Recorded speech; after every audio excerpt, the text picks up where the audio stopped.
앞에 보이는 건물, 이게 제일 앞에 있어서 그래도 요 정도 크기로 나왔지.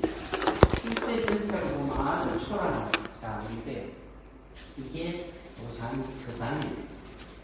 태계 선생님이 직접 거처하셨던 건물이죠. 방 한 칸, 마루 하나, 옆에서 대추구나한 부엌, 이게 건물의 다입니다. 요건 뭐냐면 뒤에 제자들이 많이 몰려들여서 할 수 없어서 새로 짓지 않고 마루를 보면 그 곁에 내고 지붕을 달아냅니다. 되게 당시에는 게 없었어요. 그리고 이게 기숙사예요. 제자들 기숙사.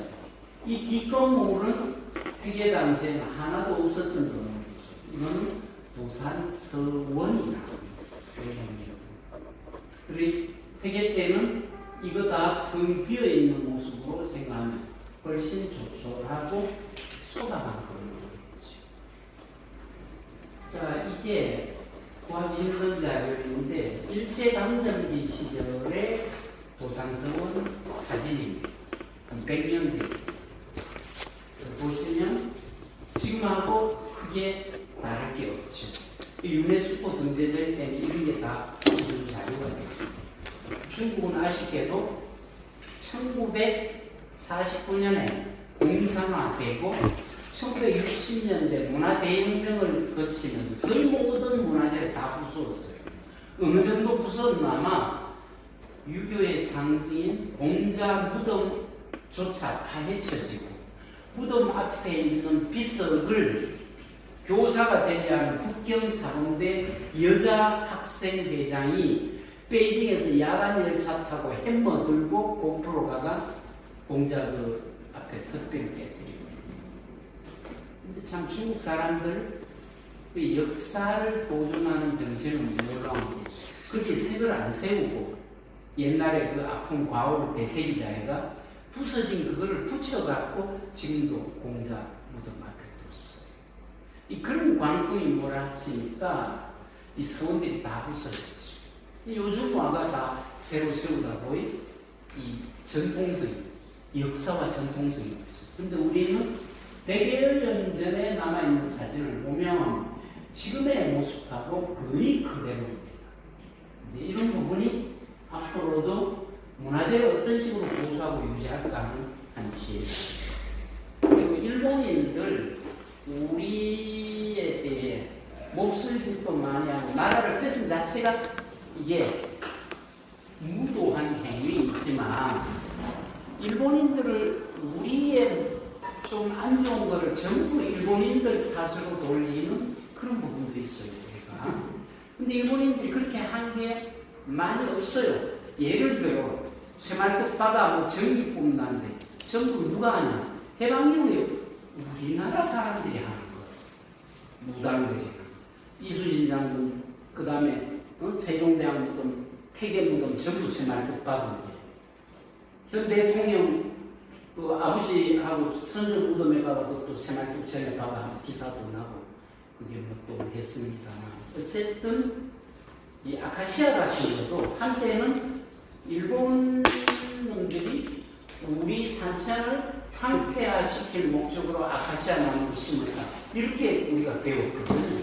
근데 그게 아니고 하도 지금 북한 땅처럼 나무를 다 베어내다 보니까 여름만 되면 산사태가 나요. 근데 이 아카시아가 뿌리에 억제력이 강하거든. 이 흙을 움켜쥐는 억제력이 있으니까 산사태를 방지하려고 이승만 정권 말기부터 심지어 박정희 대통령 시기 들어와서도 아카시아를 우리가 많이 심은 거예요. 근데 그게 이제 잘 안 없어지고 번식력이 뛰어나고 특히 묘소 같은데 이렇게가 막 묘를 파고 들어가니까 사람들 기분이 안 좋은 거죠. 그래서 저도 어릴 때 아버지가 아카시아 묘에 있는 걸 파고 농약도 드는 걸 봤거든요. 근데 그게 지금은 아카시아 찾기가 힘들어요.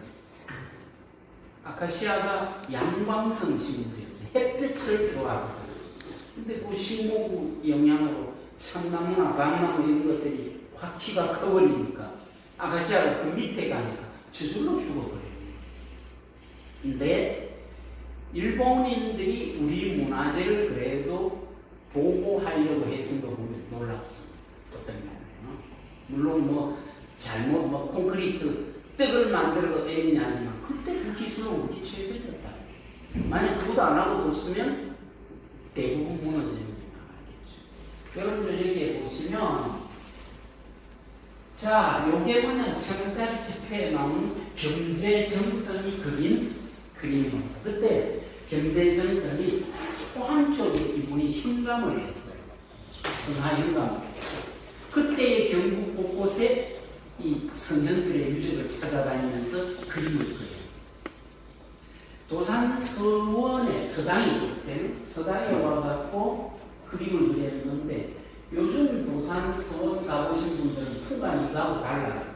왜 다르냐면 안동댐이 들어와갖고 그때 여기 이제 시계천처럼 이렇게 휘돌아 나가요.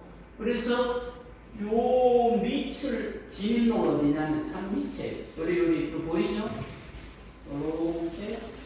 요렇게 따라 들어와서 요렇게 요 앞에서 요걸 보고 올라가요. 지금은 요 중간까지가 다 만수되는 물이 차니까 여기에 길을 없애고 산 중턱에 도로를 내가 완전히 이렇게 폭력적으로 이기퉁이까지. 그리고 옛날 이걸 알 수가 없죠. 그리고 여기에 서당을 하나 놓고 서원 뒤에 화려한 건 상인대로 하나만 해두고. 근데 재밌게도 보면 앉아서 책을 읽고 있는 퇴계 선생은 이미 돌아가시고 몇백 년 지났지만 그의 모습 퇴계 선생. 이게 당시에 조선 후기 경제 선생이 왔을 때 모습이고요. 여기 계산한 정도에가 계산은 퇴계가 있던 그 물가에서 집을 지어놓고 고요히 거처하다. 이 그림을 경제정선의 계산 정도도라. 자, 첫 건물이 상덕사입니다. 이 입구문을 즉 서원을 짓는 1차 경이 뭐라 했어요? 선현을 제사입니다. 그리고 사당이 핵심인데 도산서원의 이 사당이 국가보물로 지정되었고 우리나라 서원의 사당 중에는 가장 오래 된 건물입니다. 더 오랜 서원도 있지만 거기에는 사당이 처음에 사당이 지을 때 사당이 아니에요. 요거는 처음 지을 때 사당입니다. 근데 이름을 상덕사라 했어요. 보시면 상덕사에는 퇴계하고 제자 중에는 유일하게 월천조목 선생 유패가 공안이 있어요. 두 분이. 퇴계 선생은 주향이라 해가 이렇게 앞에 입구를 보고 앉아요. 월천조목의 유패는 주향에 따라오는 종향이라 합니다.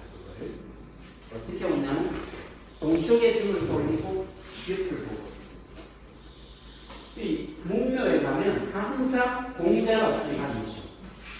공자가 주향이고 요렇게 나갑니다. 이 굳이 중요 순서로 따지면 이 주향이 가장 중요하죠.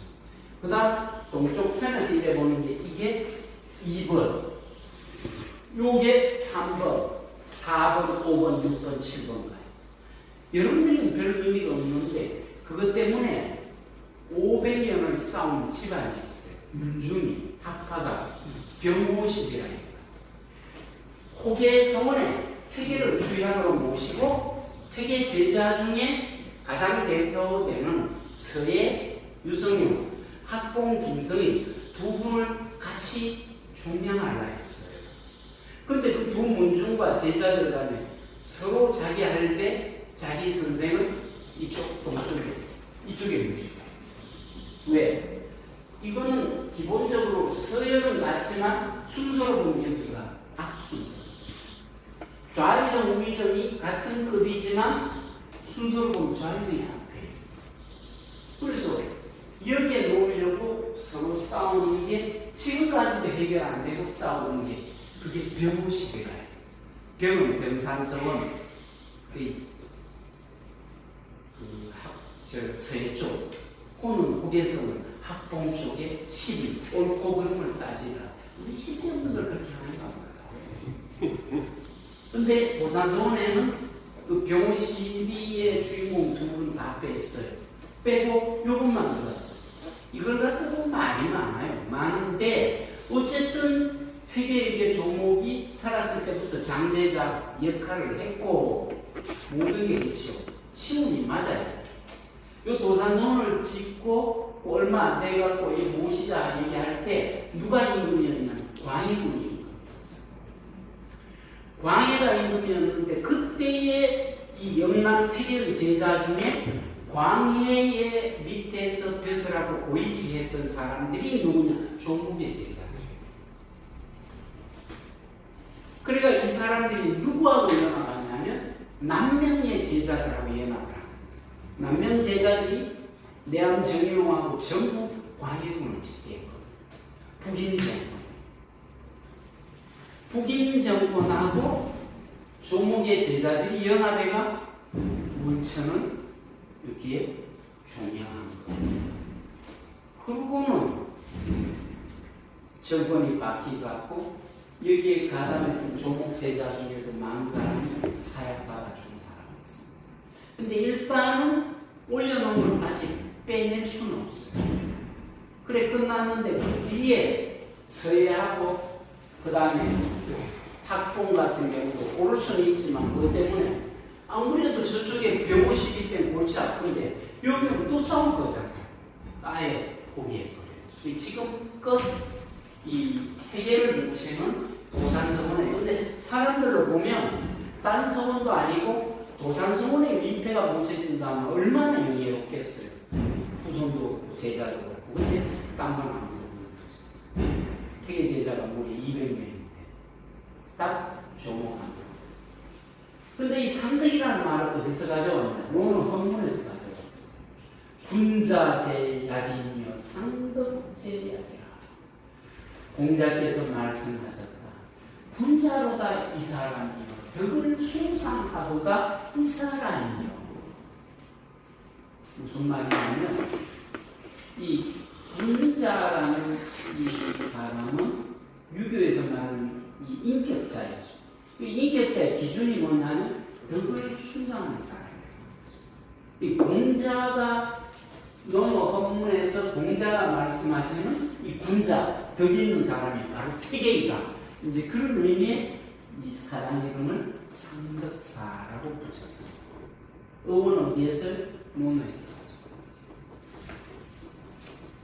근데 여기 보시면 요 글을 뭐라고 해요, 여러분들? 요 문양은 뭐라 해요? 태극인데 무슨 태극? 삼태극이에요. 색깔이 세 개예요. 양태극은 태극기에 있는 게 양태극이죠. 이태극. 근데 우리나라에 들쭉날쭉 기준이 없어요. 어떤 데는 건물에 가면 삼태극이고 어떤 데는 양태극이고 이래요. 또 어떤 데는 양태극, 삼태극 막 섞어가지고 한문에 놓고 기준이 없어요. 근데 제가 추정하는데 죽은 자의 공간에 표시할 때 주로 삼태극을 했던 것 같아요. 그러니까 왕릉 같은 데도 보면 옛날에 오래된 건 삼태극이에요. 그리고 산자의 공간에는 양태극을 썼던 것 같아요. 그래서 서원이라도 이쪽에 이 위패를 모시는 사당의 문이니까 상문에 삼태극을 하고 만약에 들어가는 정문 쪽의 문이라면 산자의 공간이 강업체가 있으니까 양태극을 하는 게 맞을 것 같아요. 그런 기준을 갖고 하면 좋은데 이 전통문화 관련해서 기준들이 혼란스러운 경우가 굉장히 많습니다. 여러분들 앞으로 가시면 전통 건물에 어디에 삼태극, 어디에 양태극인가 한번 쭉 눈여겨 한번 보세요. 그럼 재미있을 거예요. 상덕사 안에 구조입니다. 이게 뭐예요? 주향인 퇴계의 위패를 모신 주곡이고 이게 동쪽 편에서 서쪽을 보는 울천 종목의 주곡입니다. 여기는 없어요. 서쪽 편에는 없어요. 딱 요 두 가지. 그 다음 정교단이 있죠. 서원을 지금 보면 도산서원 하면 가장 화려하고 일반인들이 아는 가장 대표되는 건물이 이 정교단. 요게요. 그러니까 흔히 전학후묘라 해요. 앞에는 배움을 하는 기능을 갖는 당을 짓고 후에는 사당을 짓습니다. 그리고 요 뒤에 지금 상급사가 있고 앞에는 정유당이 있어요. 이 도산서. 이게 가장 화려하고 큰 건물. 근데 이 건물은 어에 보면 도산서원뿐만 아니고 영남학파의 상징이기도 한 건물이에요. 그래서 제가 책을 2권을 썼는데 한 권은 경북 북부지역에 성리학하는 책을 썼어요. 거기에 토지를 모르는 바로 정유당. 그만큼 상징이 있다. 하나는 대구권 성리학의 지역교회가 대구, 성주, 뭐 이쪽 지역에 가장 정신적인 영혼이 되는 그 부인이나 함원당 김병필당, 아까 오현 주변 그분은 모신성이 도동성 현풍에 있잖아요. 그래서 도동성 사진을 여기다 찍어놨어요. 자, 이거를 우리가 여기 정교당 하는데 왜 정교당이라고 하느냐? 이름을 보시면 정교당이라는 이름은 이 전장교화라고 하는 데에서 흔히 왔어요. 한나라 원창이 문질론에서 법도를 가르치고 배우는지. 자, 현, 선, 니지, 정교. 니는 중례가 공자를 얘기해요. 공자의 그 법도를 가르치는 것을 편찬하고 성냥하라. 이제 이 전장교화라는 말에서 서원교육의 중심되어가 교육을 가르치는 법도를 중시해서 전교단이다. 이렇게 붙였다는 거죠. 여기에 보시면 정약용이 이인행이라는 사람에게 보내는 편지가 있어요. 자, 이 편지에 뭐가 나오냐면 앞에 나오는 이 상급사의 얘기가 나옵니다. 요 얘기를 하려면 조금 배경설명을 해야 돼요. 정약용이 18년간의 강진 귀환을 끝내고 고향인 경기도 마제로 갑니다. 경기도 마제 다산 초당에 가면 경치가 아주 좋아요. 남한강 북한강이 합해지는 양수비 부근에 있거든요.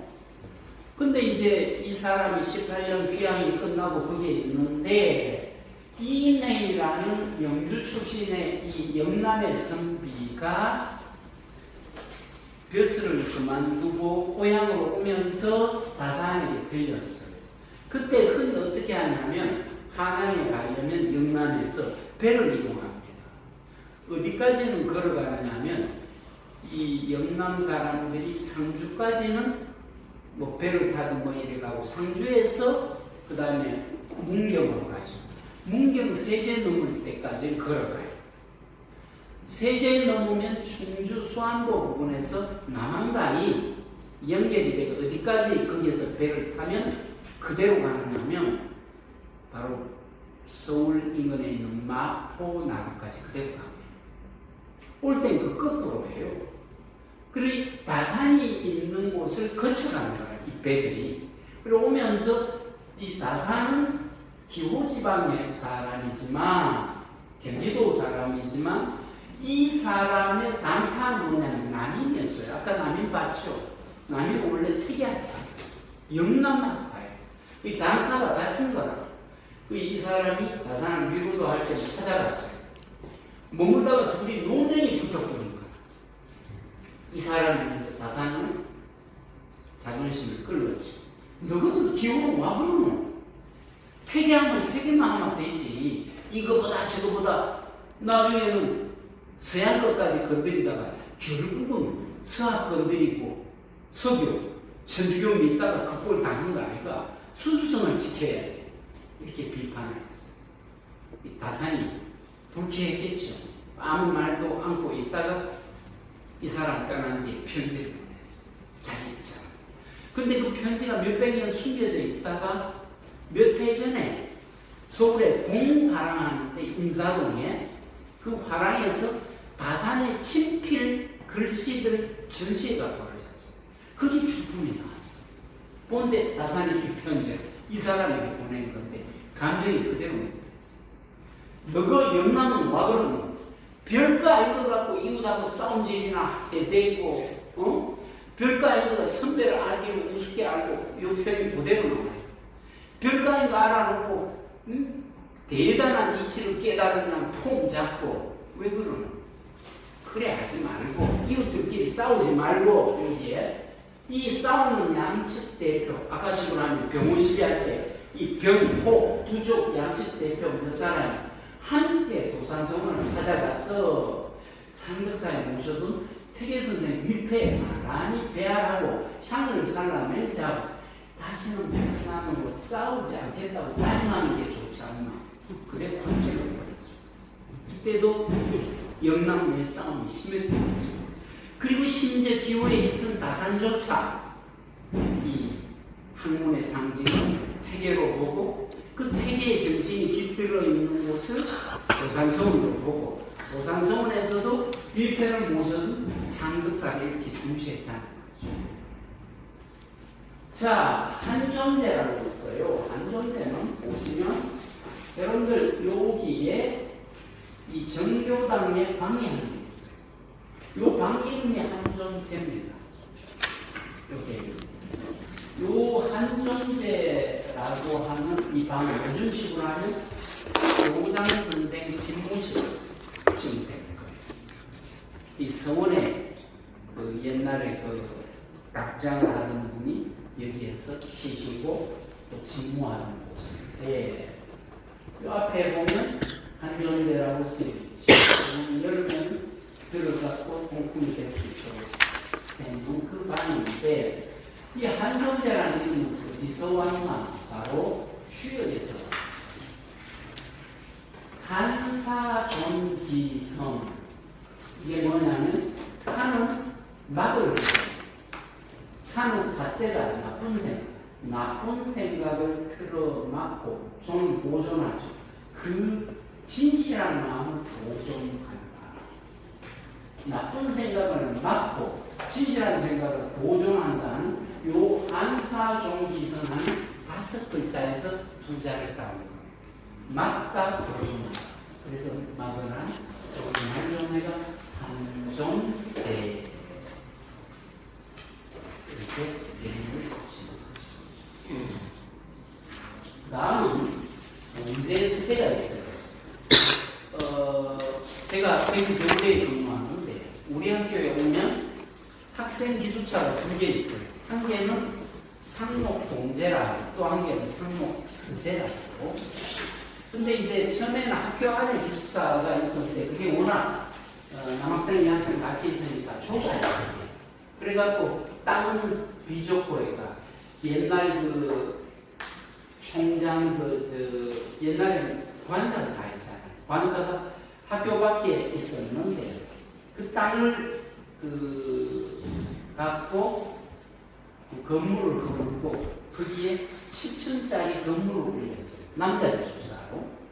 그러니까 이제 이름을 공모를 했어요. 기숙사 하면 헷갈리니까. 그러니까 교수하고 직원 학생 대상으로 이름을 공모했는데 그때 학생 처장하던 분들 담당한 분이 저한테 와갖고 공모 끝난 뒤에 장교수 동양차를 하니까 이름 한번 지어주소 해요. 그러니까 제가 그걸 냈어요. 냈는데 뭐라고 냈냐. 상록동제, 상록서제. 동서제는 옛날 이 서원에 또 향교의 기숙사에 꼽은 이름 짓는 법칙이고 상록은 배구교대의 어떤 닉네임이에요. 에버그린이에요. 상록수있다고 했어요. 시민이 상록수있어. 그래 나중에 이제 보직자들이 모여서 심사를 했는데 제가 낸 게 이제 1등이 됐대요. 그리고 아마 10몇 년 전에 그때 이제 상금으로 닉네임이에요. 에버그린이에요. 상록수있다고 했어요. 시민이 상록수있어.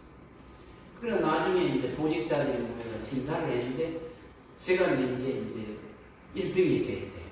그리고 아마 10몇 년 전에 그때 이제 상금으로 50만 원 제가 받은 적이 있어요. 어쨌든 지금도 그래서 그런가 상록 동제 서재 교대 와서 그 얘기 들으면 기분이 괜찮아요. 근데 이제 원래 동서를 남녀로 구분하면 동제가 남자고 서재가 여자거든요.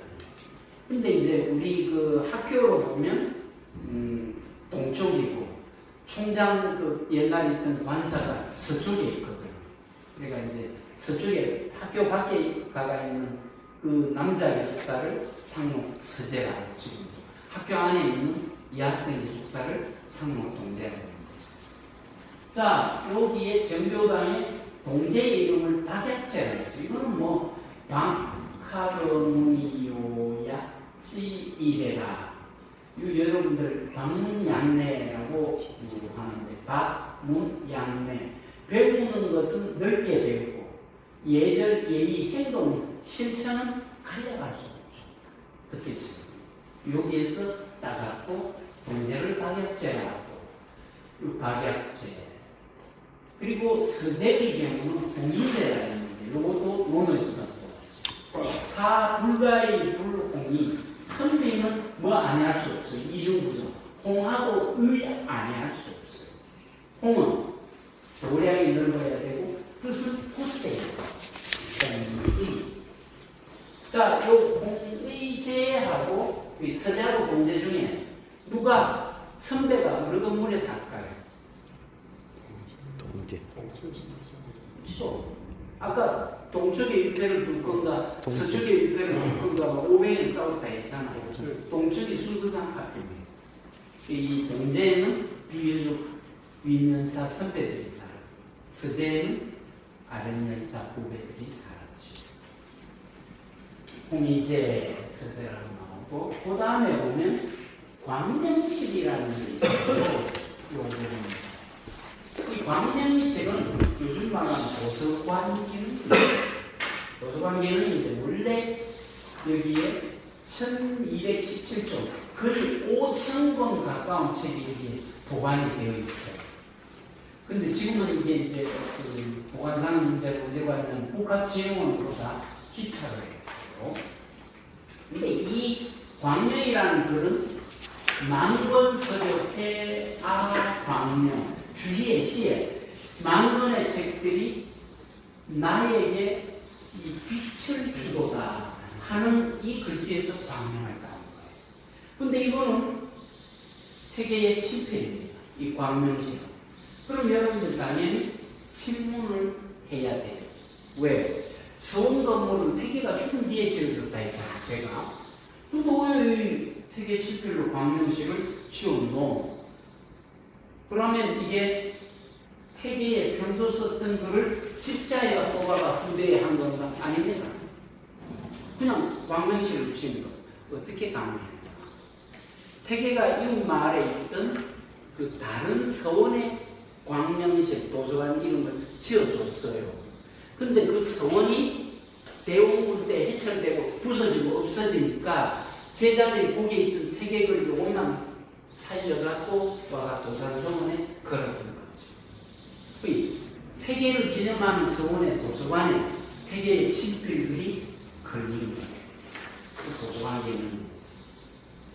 그 다음에 보시면 장판갈이 있어요. 이건 장판갈은 책을 만들기 위해서 옛날 나무 판을 타갖고 찍어내잖아요. 머리에다가.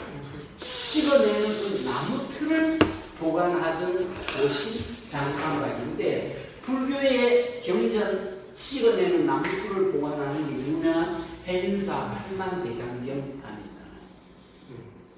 그리고 여기는 유교의 서책을 보관하는데 보시면 밑이 뚫려 있어요.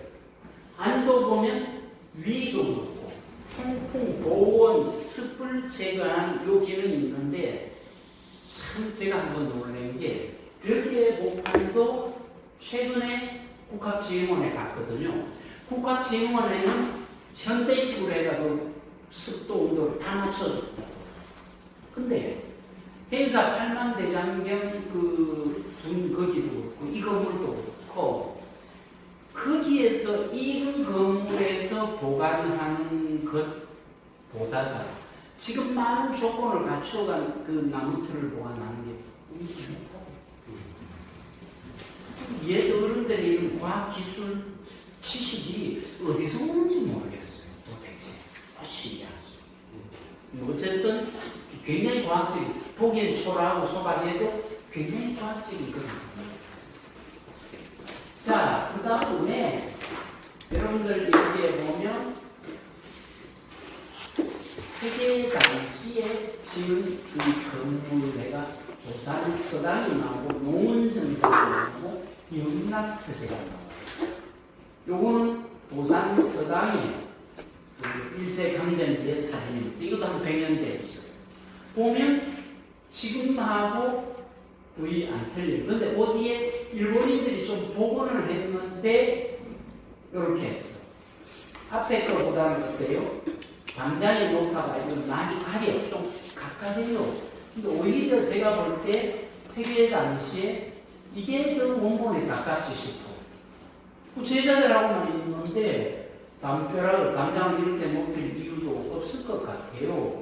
오히려 요 정도 높이로 이렇게 지금도 제가 볼 때는 담장 쌓은 게 조금 높은 것 같아요. 더 낮춰야 되는 거 아닌가. 그렇지만 기본 구도는 이거나 어디에 약간 복원했던 이거나 다 비슷하죠. 지금 거는 역사적인 속성이 있는 거죠. 영락서재는 앞서 얘기했듯이 이 정부라는 사람이 아들 정사성을 퇴계 제자로 보내면서 건물을 한 개 지어줬어요. 그리고 이 이름은 세 개가 들었어요. 영락서재, 어디서 왔나? 여러분들 잘 아시는 유붕이 자원방면은 물려나고와 이 중국인들이 친구 만나면 제일 친구도 좋아하는 걷기가 이거예요. 제가 찻집에 이 복건성이 중국 차의 고장이에요. 무이암차, 그 다음에 금준리 등 차예요. 대홍포, 이게 다 복건성에서 나요. 이 밤만 되면 선생님들하고 찻집 소개를 했더니 시장에 그 아줌마 한 명이 찻집을 하는데 이 사람 입담이 좋은 거예요. 어디서 왔나 이가 한국서 왔다 이랬더니 왜 왔노 이래요. 주작기 때문에 50kg 가짜리 오시는데 차를 좋아해가지고 반갑다고 바로 이 구절을 뭐라고 하냐면 용성침에 빵나요 위러후 유흥자원방에 불려놨고 중국어로 제가 지금 애운 거예요. 이제 그래 얘기하면 저하고 같이 갔던 분들 뭐 다 도양차 같자니까 그럼 중국어 정도 들으니까 다들 막 거기에 맞다 이렇게 하고 막 박수치고 이제 그 한마디에 서로가 그 마음들이 막 유쾌해갖고 다음날은 거기에 이틀 잤는데 다음날 우리가 매일 차를 알려면 한 분 재미있는 분이 있어요. 연세대에 퇴임한 그 명예교수인데 이분이 70대 때도 굉장히 재미있는 분이에요. 차를 다양하게 알려면 매일 찻집을 바꿔가세요. 그래야 이제 설명도 다양하게 듣고 차마 또 다녀볼까 아닌가. 근데 이제 그 다음날은 다 마음이 통해가 어제 그 집에 그 아줌마한테 가자 해갖고 똑같이 거기를 가는 거예요. 어쨌든 유붕자원방면에는 훈련학과 이 여기에 공부하러 온 사람들이 다양하게 다 왔는데 또 참 유교의 진리 공부를 하니까 또한 즐겁지 않냐고 그래서 영락서재 이런 걸 붙여요. 여기에 영락서재입니다. 도산서로 딱 들어가면 가장 초입에 있는 건물이 영락서재. 그 다음에 또 기숙사가 있죠. 이 농원정사인데 이건 독특해요. 앞에 보면 두 개가 튀어나왔죠. 지붕이 반대가 내나 반대가 또 튀어나온 거야. 그래서 이걸 이래 보면 공부하다가 이 공짜오냐 지금 공부 열심히 하고. 근데 여기 건물의 이름이 농군정사로 되었어요. 농군정사. 이건 퇴계가 직접 지었는데 퇴계가 자기가 그 제자들이 머무는 이곳 이곳을 설계를 하면서 시습제 관람은 지숙용 요거를 기능을 넣어 시습제는 공부하는 요즘 말로 하는 독서실을 넣고 관람하는 거기서 물결 보면서 낙동강 물결 보면서 휴식실은 휴식 공간이고 지숙용은 머물면서 자는 학생들의 숙소가 거기에 들어가 있어요. 근데 이제 회계가 이 농문정사라는 이름을 어디에서 따왔느냐 하면 이 일반적으로 이제 이 농문정사, 농난이는 언덕 위의 구름인데 설명이 이렇게 따져보겠네. 일반적으로는 언덕이고 운이 구름이 언덕 위의 구름이라는 뜻인데 이 돌을 깎으니 그런 은자들이 숨어 지내는 것. 자기 이름 알리려고 세상 이름 알리려고 노력하는 게 아니고 알아주든 알아주지 않든 내가 내 공부하고 내가 내 마음 닦는 그런 참된 선비가 사는 곳이 농문이다 해가 농은정사제죠. 시습제는 이것도 잘 아시잖아요. 이거는 철구죠. 하기 시습이면 훈련열로와 배울 때 빼고 익히면 여기서 시습제를 따왔고 관라는 맹자에서 따왔어요. 물을 보면 관수유술 물을 봄에도 방법이 있으니 반드시 이 여울을 보아요. 여울은 요즘 말로 하면 쏘라 하니까 물 보면 빙빙빙 이렇게 깊이 있는 그 쏘 핵심이 거기를 봐요. 무엇이든 만물을 볼 때 핵심을 관찰해라. 이제 여기에서 필관기라는 말에서 관란을 따르죠. 여러분 옛어른들이 지금 그 정자 누락 같은 데 보면 이 관란헌이라는 게 굉장히 많이 나옵니다. 지숙은 노는 미자에 보면 이제 공자제자 자로가 어떤 나이 많은 선생을 만났더니 이 구질구질하게 그런 얘기하지 말고 내 집에 머물면서 잠이나 자거라. 요 말이 나와요. 머물면서 자거라. 지숙. 그래서 어디 지숙용 나오나 이거 잠자는 곳이다. 기능이 잠자는 방이었다. 그래 하면 되죠. 시습이 나오면 이거 공부방이었다. 관람이 나오면 휴식처이다. 시습, 관람, 지숙. 그 다음 부분에 전사층입니다. 이거 제사를 모시는 곳인데 전사, 요즘 말로 하면 이 고직사죠. 제사를 할 때에 거기에다 걸고 두고 준비하고 음식하던 그거를 전사층입니다. 그리고 이거는 현대 건물인데 옛날 거 아니고 현대에 새로 지어진 건물인데 박통 때에 그런 얘기가 있어요. 지어진 문화재 건물 관리사무소는 전부 이 아이보리 빛깔이라 해요. 그게 이제 유병수 여사가 이 색깔을 좋아가 그렇게 했다라는 말이 있었지만 사실인지 아닌지 모르겠어요.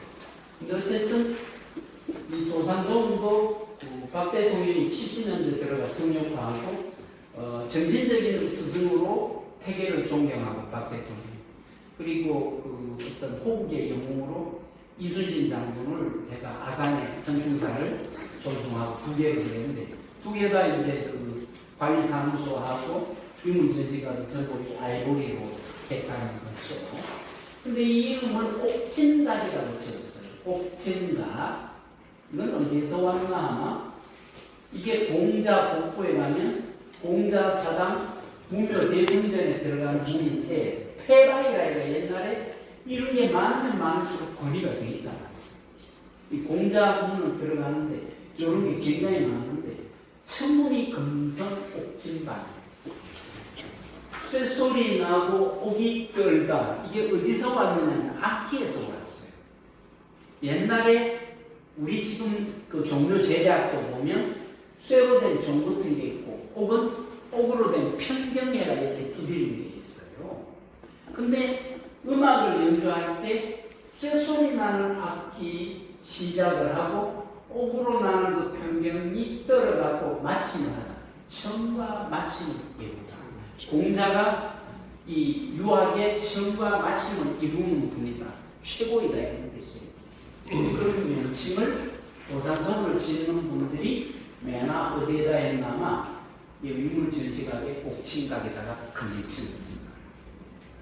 옥진하면 처음과 끝, 시작과 마침 이렇게 보면 돼요. 근데 이제 제가 학생들을 데리고 답사를 가면 늘 마지막 코스가 이 유물 전시각이에요.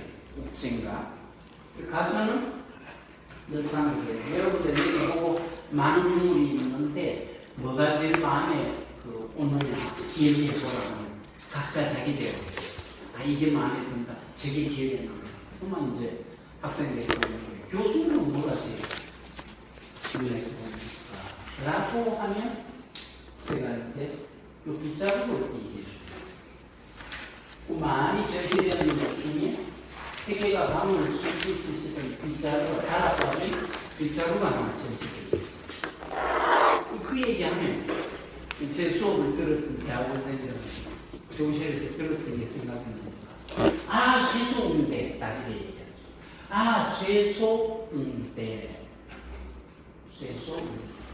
이게 뭐냐면 쇠는 물 뿌리고 소는 빗질하고 응답하고 손님 맡고 이런 거죠. 이 소학에 나오는 아이들에게 처음 가르쳐야 될 예절이다.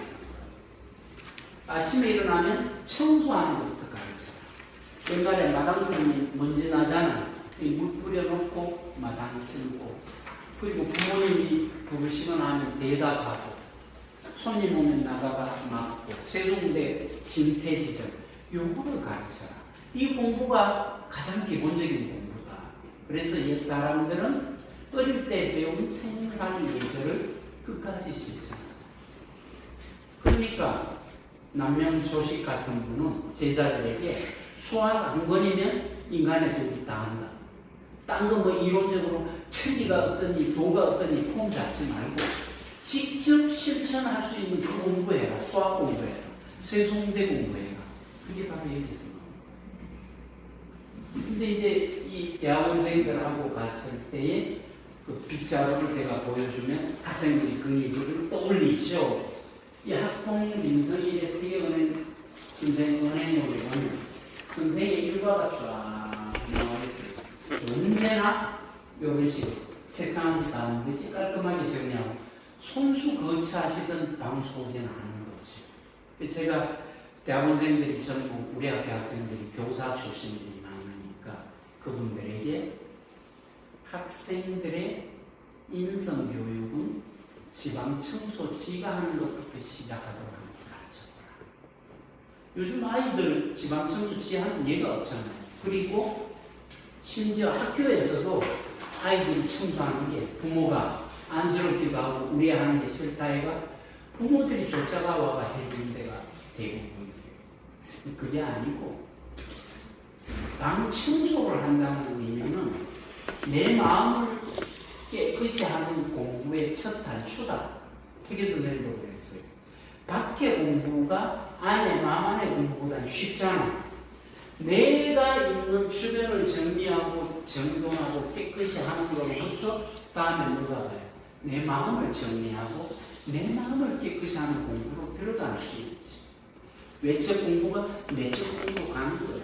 여러분들 손자 손녀들에게 너무 강요하면 또 자녀들이 싫어하겠지만 그래도 이런 얘기를 해주면서 좀 부드럽게 그런 가르침을 주세요.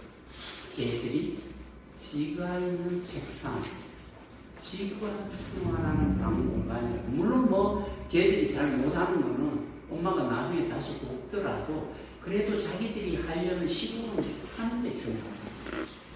정리정돈이라는 게 단순히 그거에서 끝나는 게 아니고 예술들의 공부에서는 마음 공부로 이어진다는 거예요. 생활 주변도 그게 의지는 놓고 무슨 마찬 도깨비 물처럼 내두고 그게 무슨 마음 공부가 되겠노.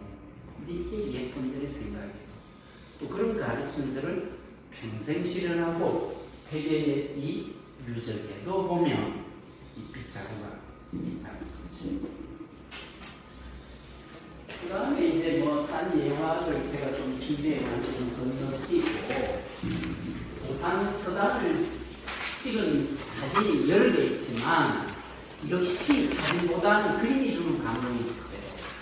제가 이런저런 그림 구경을 하러 가다가 이 김대원이라는 분이 계세요. 경기대 미술과 명예를 퇴임한 분인데 이분이 이제 안동구에서 안동 쪽의 문화재만 이 그림으로 그려가 안동하는 잡지에 한 달에 한 번씩 하는데 이 그림으로 나오는데 마침 몇 월인가가 보니까 원래 이 도산서당 그림을 이분이 거기에 전시를 했더라고요. 근데 딱 보니까 어떤 사진도 줄 수 없는 감동을 주더라고요. 눈 오는 날 이 도산서당의 겨울에 참 청초하고 고결한 그런 풍광을 쫙 이렇게 했는데 되게 선생님 어떤 그런 가르침이나 아니면 인품이 저한테 사진을 보고는 안 느껴지는데 이 그림을 보고는 그래도 좀 느껴지는 게 있는 것 같은 거예요. 얘기해 보신 분들도 이 그림 여러분들 강의안에 칼라로 수록이 되어 있는데 이번 일 보고 음미하시기 바랍니다. 몇 분 오시지는 않았지만 열심히들 들어주시고 제가 또 강의하면서 보면 알잖아요. 그래도 또 이렇게 공감해 주시고 분위기가 아주 좋았습니다. 다들 건강하시고 다음에 또 뵐 기회 있으면 그때 또 인사드리겠습니다. 감사합니다.